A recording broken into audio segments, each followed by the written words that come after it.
You are watching Platinum Northwest TV News. Good evening and thank you so much for joining us. I'm Philadelphia Mangoeng. Let's take a look at the news making headlines. First up, Transport Management MEC clarifies the misunderstanding on the taxi permit issues, and some residents sustained injuries during yesterday's housing protests in Alabama. In the business news, ATNS chief has been placed on precautionary suspension. And in the sports news, the traditional Lobelo Dipitse horse racing is set to take place on the 29th of March. We begin here. The Northwest Department of Community Safety and Transport Management had an engagement with taxi operators yesterday in Klerksdorp and has cleared the untruthful information that led to the total shutdown in the area. This is as part of the Dr. Kenneth Kaunda District Municipality came to a standstill when operators blockaded all routes entering Klerksdorp, including the N12. In the meeting that was held in the Stilfontein SAPS Lapa offices, operators that were led by Santaco provincial and regional chairpersons explained their frustrations following information that they received, alleging that the MEC has issued an instruction to halt the issuing of operating permits. We had engagement with the taxi industry in the region of Dr. Kenneth Kaunda. We had listened to their grievances as they made it clear in the morning that they will only listen to us if we can bring MEC and the Premier to come and engage with them. Indeed, the Premier did set everything aside and prioritize them as they are a priority.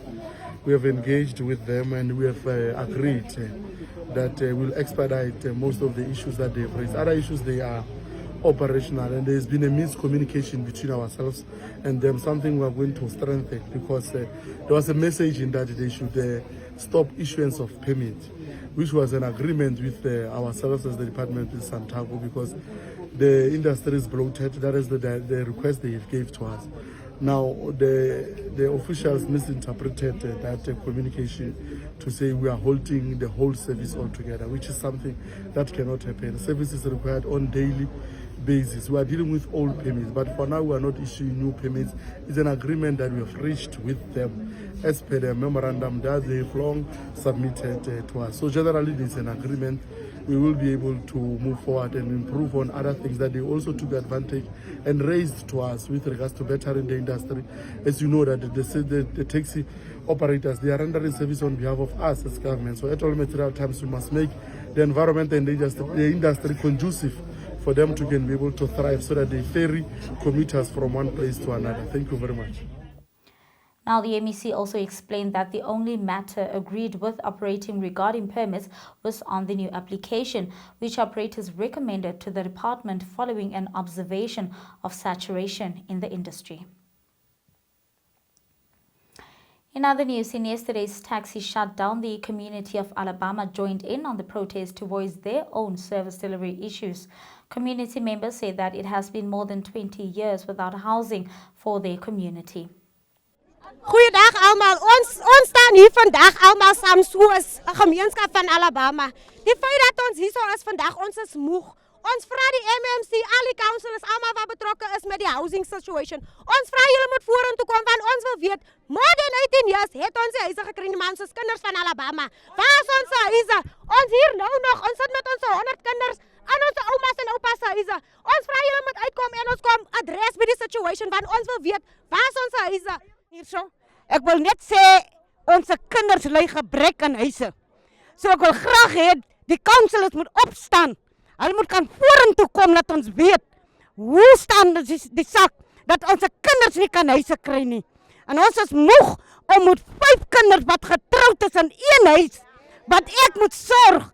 En ek is nou moeg. Ek kan nie eens rondstaan nie, want die huis is vol. Laat my kinders huise kry. 20 jaar. Sipa het hoeveel 100 huise. Ek wil weet die mense wat op die stoele sit, hulle sorg vir hulle se familie, maar die res ly gebrek. Baie dankie. Baie dankie. Now, the residents confirmed that the mayor met with them and has promised to give feedback on their issues and requests. Some of the residents were injured as they were protesting when police dispersed crowds. In more news, the ActionSA says that it is confident its recently introduced bill, which aims to reduce government waste by eliminating the lavish lifestyles of cabinet members, will gain support from different political parties. The Cut Cabinet Perks bill comes into response to the Government of National Unity's proposal for a VAT increase which would further burden ordinary South Africans. The party argues that money spent on travel and accommodation for ministers could instead be invested in improving the lives of South Africans.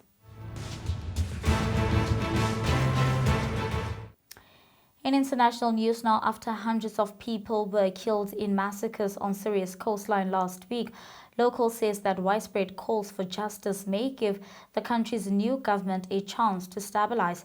Voice of America's Heather Murdoch reports from the Lobelo district of Syria. Bassem Mahna was in his home with his two sons on Friday morning when armed men stormed into his house. We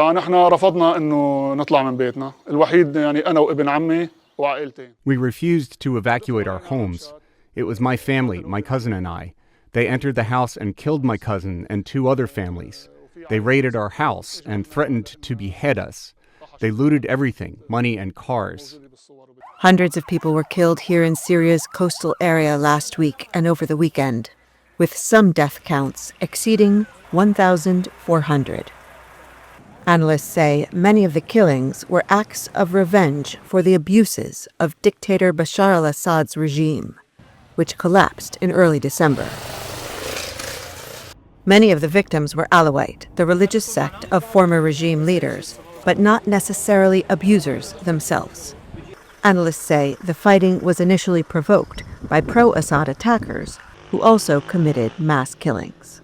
A lid was, I think, quite surprisingly put on a boiling pot on December the 8th. And if anything, it's amazing that it took this long for something to trigger all of those worst sentiments and instincts. He says that minority leaders, including Alawites, have called on the interim government to deliver justice. Since the assaults, thousands of people have been hiding in this base owned by Russia, which is still viewed as a protector by many Alawites, as Moscow was allied with the former regime. But regional leaders say the area is recovering. The security situation is much better since the arrival of the security forces and the departure of the armed groups. But the humanitarian crisis in Syria continues to deepen, according to Lister, and widespread poverty is fueling insecurity. I think people forget that the humanitarian crisis while Assad was in place in December last year was as bad as it's ever been in Syria after 14 years. But it has continued to worsen since Assad left. He says international economic sanctions need to be further lifted to allow the government to pay salaries and provide the humanitarian aid that would stabilize the country. Mahna agrees, saying a lasting peace will only follow economic growth. A peaceful solution is best for Syria's future, but it must come with an economic solution for the people. Syria's interim president, Ahmed al-Sharaa, has said his government will punish all perpetrators of the recent violence, even if some of them are among his supporters. Heather Murdoch in Istanbul with our team in Syria, VOA News.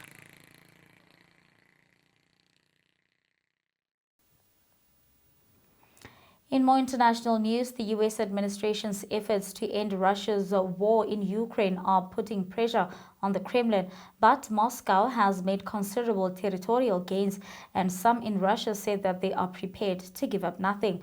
Voice of America's Jeff Custer reports.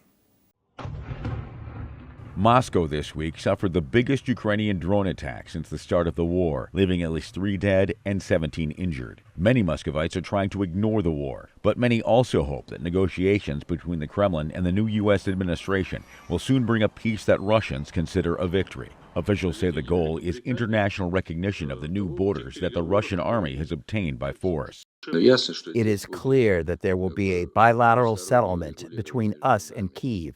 It should be a peace treaty that will legalize the new borders of Russia and the post-Soviet borders of Ukraine. Many in Moscow are already celebrating the new geopolitical scenario before the conflict is ended. This is a real victory. You can open champagne. Also, it cannot be lost. Russia must continue the offensive because no one canceled the ambitions of the United States. Yes, they are afraid of us, but it does not mean that they abandoned their idea of a world empire. After more than 3 years of war, independent media outlet Mediazona counts more than 95,000 Russian casualties. But these losses are not stopping the Kremlin from carrying on with the war. In a meeting with wives and mothers of deceased soldiers, Russian President Vladimir Putin said there would be no concessions. We are not going to do that. We must choose for ourselves a version of the world that would suit us and that would ensure peace for our country for a long historical perspective. Critics of Putin can only speak from exile. As they see it, the Kremlin could make concessions, but giving up its territorial ambitions is out of the question. Compromises can be presented on some other issues related to how the Ukrainian security architecture will be formed after the war. Moscow wants to be a participant in the formation of this new Ukrainian security architecture and, in fact, to describe what can be done and what cannot be done. Russian officials are looking forward to a meeting with U.S. officials following the talks between U.S. and Ukrainian negotiating teams in Saudi Arabia. So far, there is no such gathering in sight. Jeff Custer, VOA News.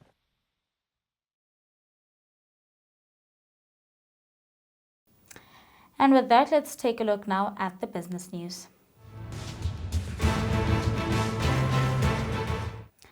In the business news, Nozipho Mdawe, the CEO of state-owned Air Traffic Navigation Services, ATNS, has been placed on precautionary suspension while an investigation into whether or not she carried out her duties and obligations at the top is underway. Mdawe was appointed as ATNS CEO back in 2022, taking over from Dumisani Sangweni. This comes after Transport Minister Barbara Creasy gave orders to the board following an investigation by a committee tasked with probing air traffic navigation services in South Africa. Thank you very much, and greetings to everybody. I think that what you all know is that in December last year, I appointed an intervention team to look into critical difficulties at the air traffic navigation services. And in January this year, we received a draft report from the intervention team that indicated to us 4 areas of problems. The first related to the question of critical staff shortages, both in terms of those who would be responsible for navigation, as well as those who would be responsible for designing flight procedures and developing charts for those flight procedures, but also critical shortages in terms of instructors in our academy. And overall, the view of the team was that the pipeline of scarce skills had not been kept up, and as a result, we were facing shortages of critical staff. The second area that the team highlighted was the question of communication equipment, both current equipment that has been supplied by OEMs that was in need of urgent repair, and of course the question of future investment in capital infrastructure in terms of communication equipment and radar systems. The third area, and that is the area on which we will give a little bit more attention today, is the question of flight procedures. And I think that what many of you would know is that an audit that took place 2 years ago indicated that all of the flight procedures in our country were out of date, and it was necessary for these flight procedures to be revised on a 5-yearly basis, and this had not happened. Now, South Africa's aviation sector has had a tough year with several flight delays experienced at airports around the country, mostly due to infrastructure problems. In more business news, on Wednesday, the Northwest MEC for Finance, Kinetswe Mosenogi, will present the provincial budget speech. This will be a time for the MEC and the Northwest Provincial Treasury to update the province on the state of the economy, public finances and progress on provincial government objectives. This will take place at the Northwest Provincial Legislature at 8:30 a.m.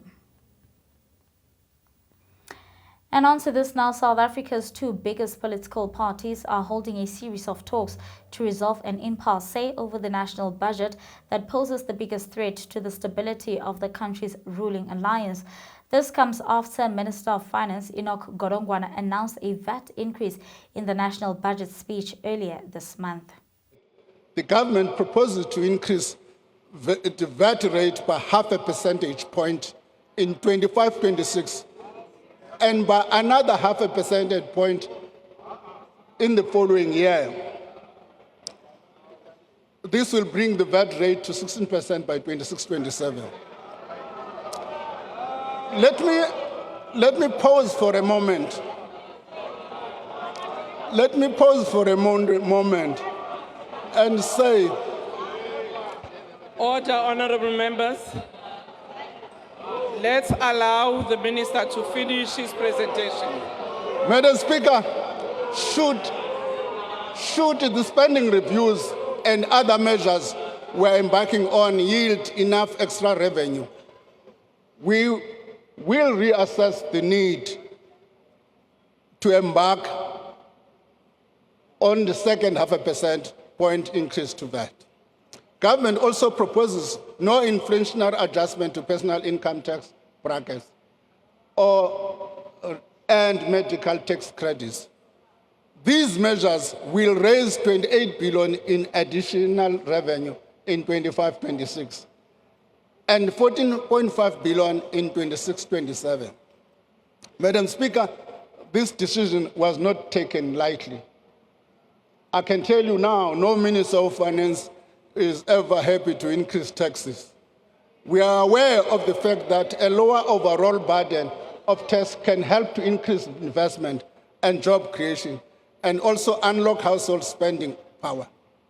We, however, have had to balance this knowledge against the very real and pressing service delivery needs that are vital to our developmental goals, and we cannot be further postponed. Now, negotiating teams for both the ANC as well as the DA hope to reach a compromise before the fiscal framework of the budget is due to be presented to lawmakers at the beginning of next month. The parties have been at loggerheads over the National Treasury's plans to raise the value-added tax, with the DA pressing for it to cut spending and adopt measures to fire up the economy instead. The one thing the ANC is struggling with is for them to understand that they are no longer a majority. And it's not the DA's decision. It's the voters of South Africa that said, we choose to make sure that we've got some form of cooperation between the political parties so that you can prioritize us as South Africans. And the quicker the ANC accepts it, the better. And I want South Africans to imagine for a second.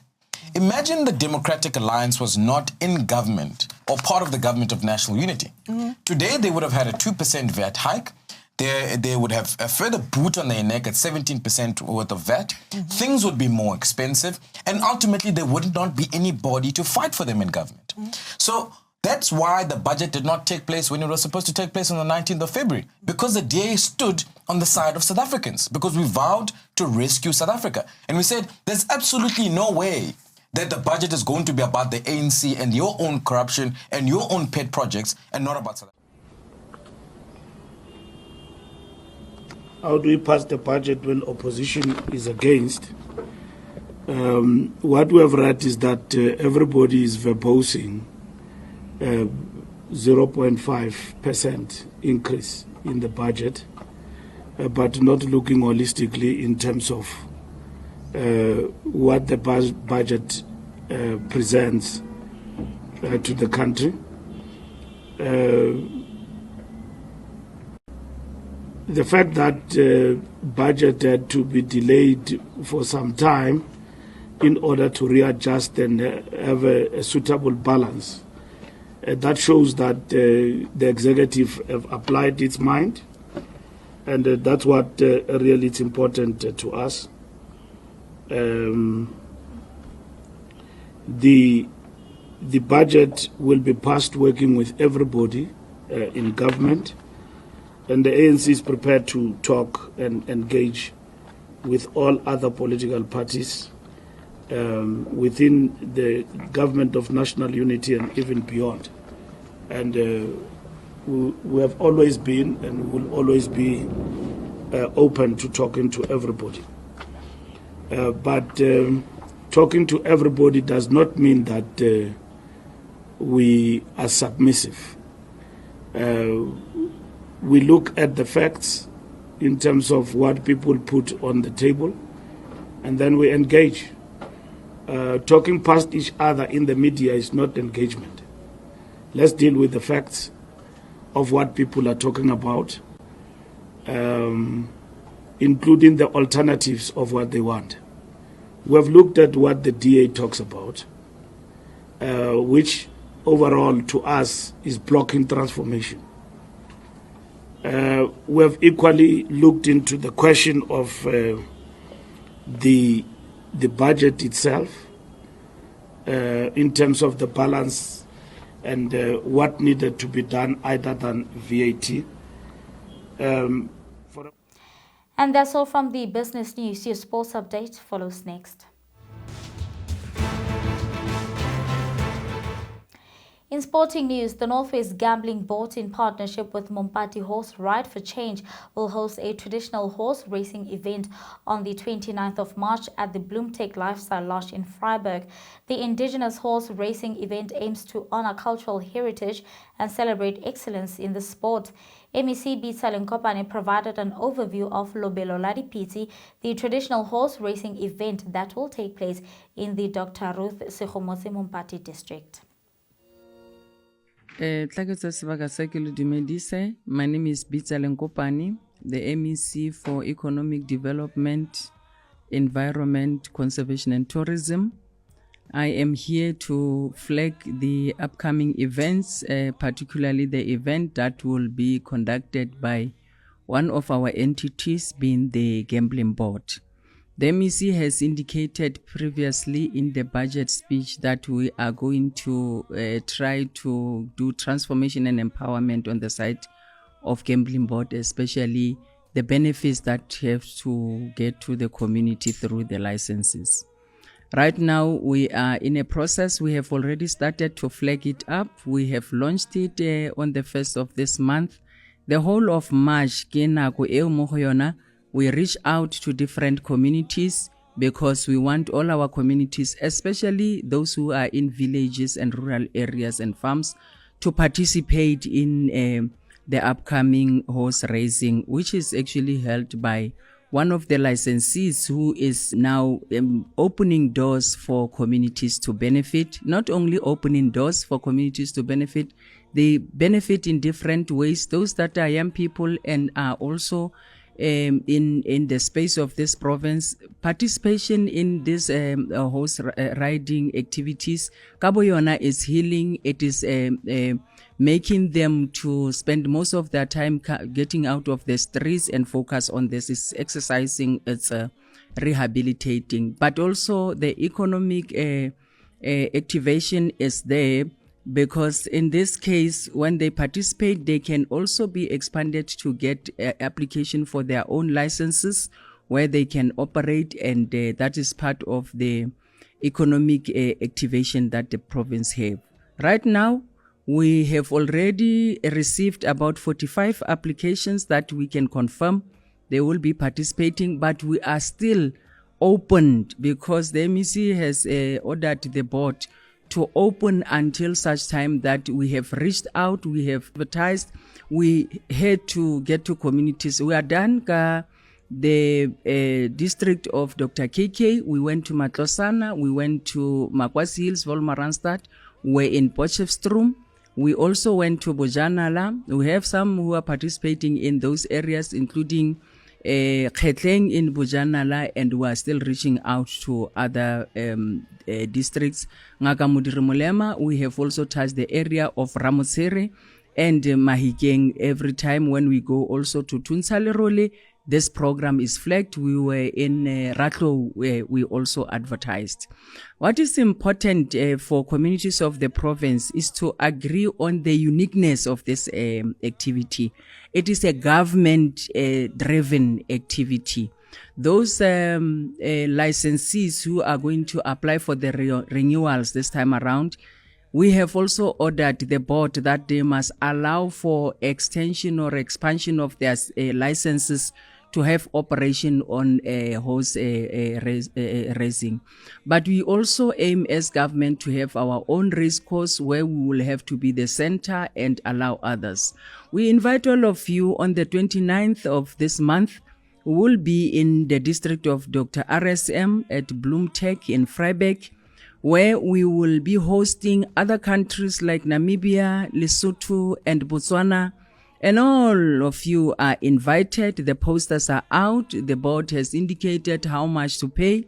Those who are informal traders from all points of the province are also invited to register with the contacts from the board so that we open doors for our people to display on the side of their flea markets, do their own job. But at the same time, we also have those that are going to benefit in the temporary or informal jobs, the once-off jobs during that time. We're estimating that it will bring improvement across the province.